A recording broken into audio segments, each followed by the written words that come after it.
Good evening and salutations, my GH fans. So, tomorrow I should be officially moved into my new place, and this wacky schedule as far as me putting out my videos should be a lot more stable. Because it's been a little, I guess stressful a little bit. Between the amount of moving that I'm doing and still putting out the videos and working, it's been a little kind of hectic, so.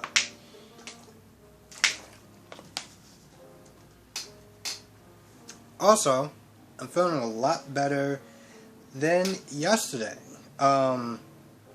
Yesterday, I'm gonna be honest, I was like, I didn't even know if I should even bother to watch GH, let alone do a review.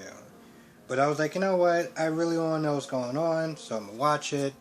And since I'm watching, I'm like, you know what, if I can stop my nose running for like 5 minutes, maybe I can actually get through it.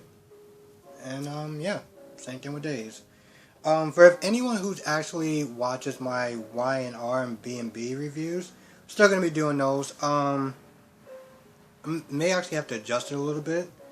I'm going to be doing the Y&R and Born a Beautiful video review tomorrow. Hopefully I get packed in and everything like that and I can just do it, because I'm going to be honest, I'm kind of missing what's going on, especially in Y&R, surprisingly. I may wind up doing Y&R weekly instead of weekday, because it's fun and as much of a challenge it is to actually do the other soap operas.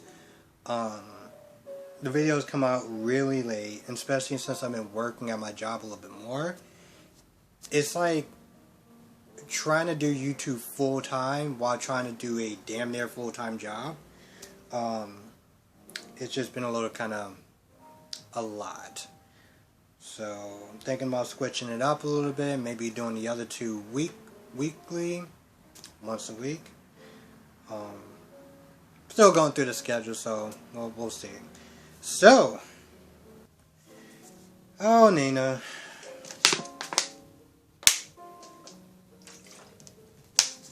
kind of wondering why she even bothered to come back to Port Charles. I mean, yeah, no, you know, Maxie and Crimson and everything like that, but like, you know, she was talking to Britt, and, you know, Britt was like, yeah, you know, my mom is kind of missing because of your whole shenanigans, and she was like, yeah, I know, it's so bad, and, you know, Britt was like, listen, let's be honest, you were covering your own ass, okay? This wasn't just about, you know, my mother and everything like that. This is literally you covering your own ass to make sure that you wouldn't get caught. You know, Peter wouldn't sit there and blab his secret, you know, blab your secret, and, you know, bust your little delusional fantasy, which wound up getting busted anyway, so it really didn't matter. But she talks about that for a little bit, and then she kind of just lets it go. Which, honestly, to tell you the truth, I'm a little kind of surprised. She also takes, Britt's help. I mean, she also takes, you know, Nina's help as far as trying to find, Britt. I mean, as far as trying to find Obrick. Which is just like, well, what is Nina gonna do? What resources can Nina do that Jason can't do? On top of the fact that he has Brick and Spinelli, and yet you're just like, no, it's all about my pride. Okay, sure, whatever. But then she was all like, oh, you know, I don't feel like paying for Carly's overpriced food or whatever, so she decides to go to Kelly's. And I'm just like, you know, just in the future, you should probably pick a name that isn't associated with, you know, Corinthos or even Spencer for that matter. Just pick a random diner that is in a connection to no one. Because she goes to Kelly's and she sees Jocelyn. And Cam was like, yeah, you know, I think I got some tables to go outside and bust, so I'm just gonna walk out there. And at first, it looked like Jocelyn was gonna sit there and go easy on her.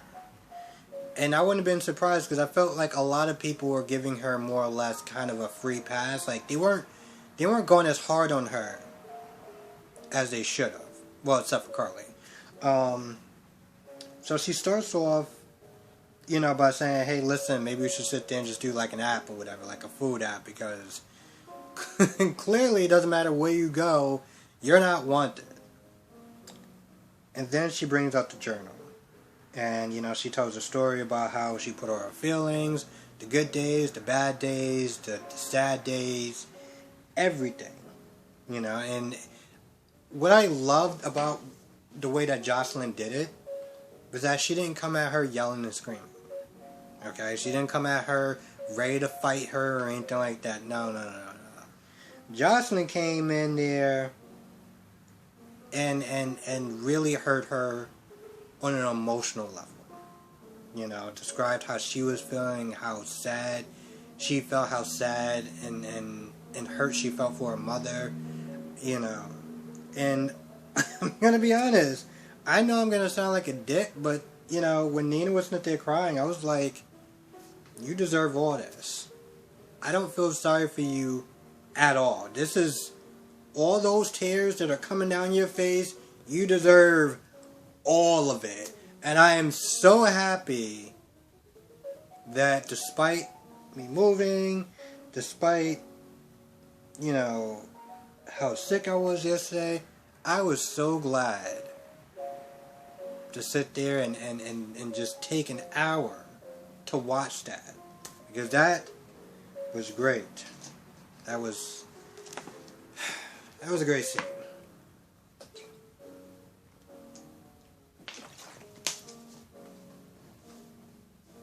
So yeah, Jocelyn really just took the knife to the side and just turned it ever so greatly, and I appreciated that. So Spencer's not there hanging out at the Metro Court, and one of the people come up and they're like, "Hey, just to let you know, your car's been like cut up or whatever. Like it's no good here." And he's not paying for your room anymore. So, yeah. And, with that being said, now he's kicked out. So he goes downstairs. He's like, listen, we got enough money for breakfast or whatever. Giving Esmer's taste, well, it's probably going to all go to her. But he hits up Britt. He's all like, hey, listen, I'm trying to, we got kicked out. And I'm trying to have a room, like, can I stay with you and stuff like that? And she's like, nope. No. Why do you want to stay with me anyway? And you can be staying at Windermere. And, Spencer was like, yeah, I kind of messed up. And when Britt was like, please tell me you didn't do something so bad, I'm going to actually have to sit there and defend your father. And, of course, Spencer tells her everything. Tells her everything. She's like, what are you, nuts? On top of that, she's like, yo, you got me caught up in your little BS. Are you kidding me? So she's like, yeah, I can't really do too much of anything. Like, what do you want me to do? Like, you screwed up, like, a lot. And before, they really got a chance to, he got a chance to really try to convince her, which she was not going to do anyway. Carly comes up and Carly's like, yeah, no, you gotta go. You gotta go. You gotta go like yesterday between all the crap you did to Ava and everything. Nah, bro, you gotta go. So at this point, I'm like, I would sit there and say you gotta, stay at another hotel, but let's be honest, you don't really have any money. And you're with Esmer, so wherever you go, she's gonna go, and people are gonna have to unfortunately sit there and try to tolerate her. I guess the only viable person I could sit there and think of is Cameron. Well, let's be honest. I feel like he can always go to Laura's place. Kevin. Even if Kevin's there, it's not like it's not a big enough place where they can kind of be there. So. When Esmer was like, oh, we're like destitute and we're homeless, I'm like, no, you're not. You're really not. You are over exaggerating this by like a lot. Okay, quick little. I was gonna sit there and try to make a little joke out of it, but how is Cameron and Spencer actually cousins? I don't really understand that. Like, Courtney was with Sonny, but that wouldn't make Spencer cousins. I don't really understand. I don't understand how they're cousins. I really don't. So if somebody can explain that to me. And since I always read the comment section unless, YouTube decides to, cut off people's comments for some odd reason, I would definitely love to sit there and read that. And of course, Spencer goes to Windermere to sit there and talk to his dad because, well, he's out of money. And, yeah. And of course, he runs into Ava and Trina, and they're clearly not too happy with him. Now, before then, Nicholas is sitting there talking to Ava, and, he was like, hey, listen, I know you want to sit there and talk about Spencer or whatever. I was like, what do you mean you don't want to talk about him? That's your son. Like, listen, here's the thing. I get what he did was bad, okay? I totally get what he did was bad. But, you practically just, kicked out your own son. And you're just like, oh, well, I don't want, talking about my son to sit there and spoil our mood. Like, what? Dude, seriously? At the end of the day, that is your son. That is your flesh and blood. Like, to sit there and be so... But I guess he's going to sit there and say, oh, well, he's being the Cassadine way or something. So I'm like, alright, bro, whatever. Hell, even Ava was like, well, damn, really? Especially when Ava found out that, Nicholas cut him off financially. And when Ava was like, well, what is he going to do for money? And, Nicholas was like, well, I guess he'll figure it out. Oh, okay. I mean, you couldn't, give him some money for food or whatever and let him, I just, dude. Now, it was funny that Carly, when she was listening to talking to Britt, she was like, he's always, had people do stuff for him. Either he said that or Britt. Either she said that or Britt. But somebody was like, he's always had people sit there and clean up his messes. He's never really had to do anything for himself. Just pretty much being a spoiled, entitled brat. So, I mean, I think in a lot of ways he does definitely need to man up and step up or whatever. But, literally sitting there having the person who doesn't have a job, doesn't have a means of supporting himself, or actually have a place to live, you literally are having your son being homeless. And while I get what he did was terrible, I feel like this is extreme. In just a lot of different ways. Trina was there talking to Porsha for a little bit. Nothing majorly happened. There was one point where, Porsha, because Trina was there talking about Spencer, and in a lot of ways she seemed like she was defending him, or trying to downplay a lot of the stuff that he did. And, Porsha made a comment oh, well, I guess all the Cassadine men are bad or something like that. And I was kind of I didn't know which way to take that, because part of me was alright, listen, I get that Spencer messed up, but Nicholas, at first I was Nicholas didn't really do anything. You can't blame Nicholas for Spencer's behavior. At some point, he became an adult. He has to kind of take responsibility for himself. But at the same time, Nicholas and the fake stabbing and everything like that, so... Alright, maybe her comment wasn't really that far off. Now, Porsha did have some words for Nicholas. Pretty much Nicholas saying, listen, I don't know what you've been doing with your son. You've been just letting him just run wild. But just keep him away from my daughter, otherwise we're going to have problems. You stay away from my damn daughter too at this point. She was giving that warning. Porsha does not play. Oh man, I really love me some Porsha.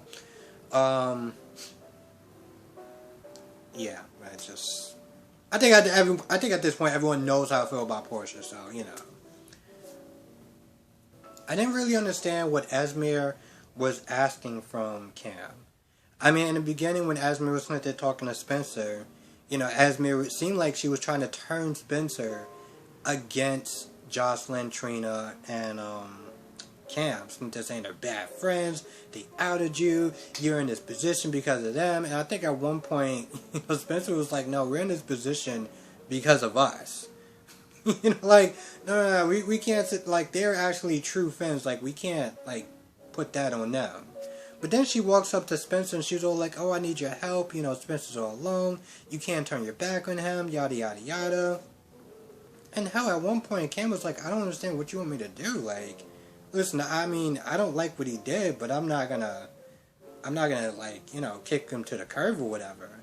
I mean, hell, Cam seemed like he was defending Esmer and Spencer a little bit, but particularly Esmer. And I was like, bro, what's wrong with you?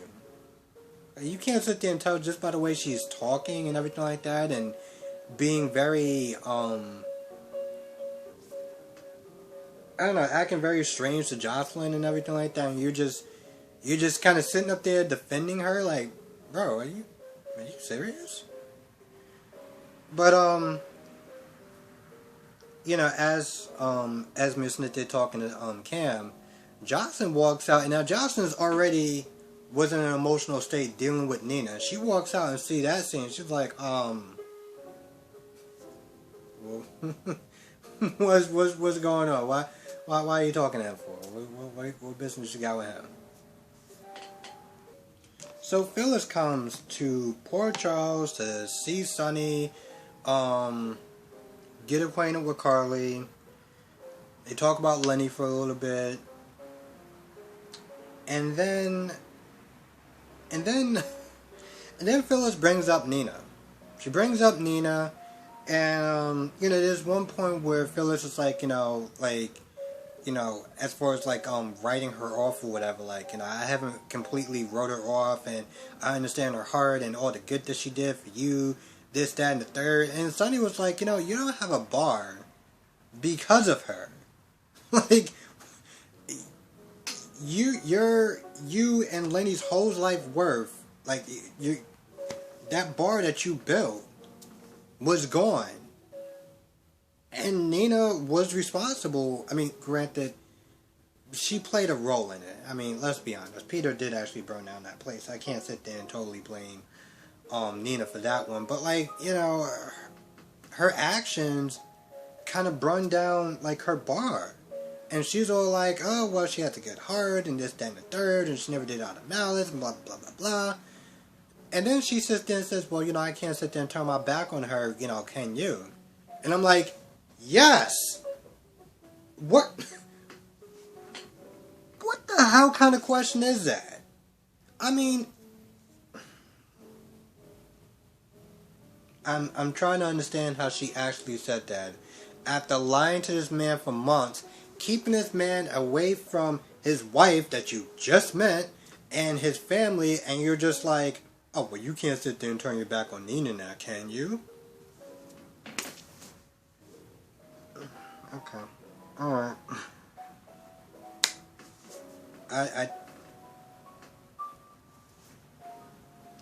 Is it my imagination, or, doesn't Esmer come from money or whatever? Why couldn't she sit there and, like, chip in or whatever as far as the hotel or anything like that? She's all like, we're broke and we're destitute and everything like that. But yet, the minute you walked in Nicola's house, you sit there talking about how you're going to sit there and, like, redesign a room and everything like that. And she talks about all these fancy, like, foods and stuff like that, and, that she's had in places that she's been. And yet, when the chips are down, and this man has about, like, what, $20 to his name, she's all like, oh, we're so broke, we're so destitute. It's like, where is your money at? I don't get that. Like, you plan on putting any money in the pot? Like, what's good, lady? I don't know. I always feel like I forget something. But if I did, please write it down in the comment section below. With that being said, I'm going to go. I want to thank everyone for watching. Be safe. I just said, let me know what your thoughts are in the comment section below.